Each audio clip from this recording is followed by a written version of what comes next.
What's up, everybody? Mike Lindsley. I'm back here at Rosie's Corner. I feel like I never left, and that's okay with me. What a great place here to eat. They got the dine-in area, the brand new tables and chairs for a Fish Friday. Come on in, grab your lunch version, your entree version, pair it with the mac and cheese, the coleslaw, the French fries. It's all here. Pizza wings if you're feeling that instead, or maybe a meatball bomber, stuffed shells, classic burger, some of the fried food as well. There's a million different things you can get here at Rosie's Corner, so make sure you stop by here for Fish Friday. Rosie's Corner is a proud ML Sports Platter sponsor. You can get them on Instagram, on Facebook, and of course, download the Slice app today, and you can download that and order right from the app and grab your Rosie's Corner.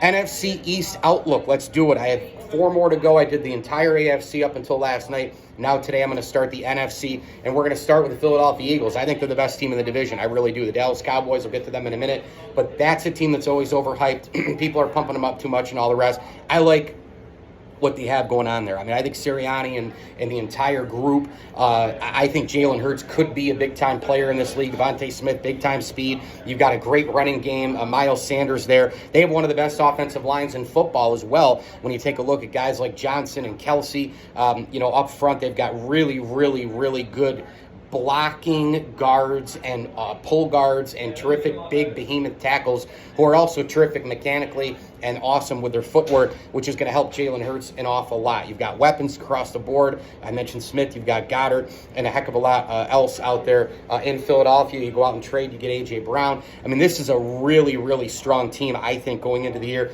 The defense, how much gas in the tank for Fletcher Cox, we'll see. But they have a lot of secondary guys, a lot of linebacker guys who can go sideline to sideline. You see that a lot in the NFL. That's how defenses are built here. Try to get to the quarterback and then try to stop the middle of the field before the big play. Philadelphia's got some of that. They've got physical, hands-on corners. I think Philadelphia wins this division with around 11 wins. I think this team can win 10, 11 games this year. Dallas, I think they'll finish 1 game back with 10 wins this year. I think they'll be in that 9-10 win area. I just don't see it again. Zeke Elliott, big time waste of money there. Pollard, I'm still not sold on Dak Prescott. I needed a couple years to decide if I would want this guy as an elite starting quarterback. And I don't. Because he's not elite. That's the bottom line. Dak Prescott is still shaky when the game's on the line. He's also really, really banged up. His decision making is roller coaster-esque. And look, Pollard's a better player than Elliott, but you trade Amari Cooper, you've really got a lack of depth at receiver. I know CeeDee Lamb's a stud, but you do lack a lot there. The offensive line's pretty solid. Defensively, they're going to be unbelievable again. Micah Parsons leading the way there. I think they're going to be a really, really good football team on that side of the ball. But again, you don't win with defense. You're helped by defense. You win with offense in the NFL. And, oh, by the way, their head coach is a buffoon in terms of Mike McCarthy. The guy has no idea what the hell he's doing, and he's a terrible game manager. Oh, but he won a Super Bowl with Green Bay. Who cares? Right now, Mike McCarthy is somebody who should not be in the NFL as a head coach. Meanwhile, the Washington Commanders, one of the dumbest names out there of all time, they bring in Carson Wentz. They've got Taylor Heineke. I don't think they're going to have enough at the quarterback position. Therefore, I think they're about a 7-win team, 7-8-win team at best. But you do have a couple of reasons to watch this team. Number one, of course, is J.D. McKissick. He was signed and sealed to Buffalo, but then he pulled back out, went with another offer to Washington. Then you have McLaurin, who's a really, really good player, too. They've got a couple of really major skill players there. They're going to try to hope to get, an upright Chase Young back at some point fully for the entire season. But I think the Washington football team, they just lack a lot of playmakers on defense. They lack a lot. I think their offensive line is kind of, can be had. I think this is about a 6-7 win team. The final team in the division, obviously, is the New York Football Giants. Many of you watching this video are Giants fans. I think it's going to be a long year. I mean, it's a transition year right now. You've got Joe Shane at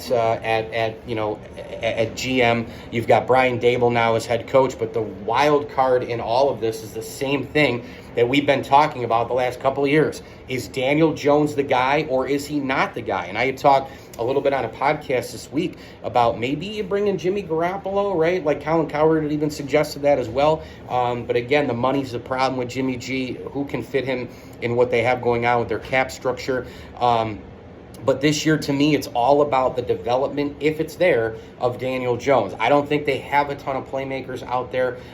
They've got okay guys, but not a lot, to be able to contend for a division title. Their defense still has holes all over the place.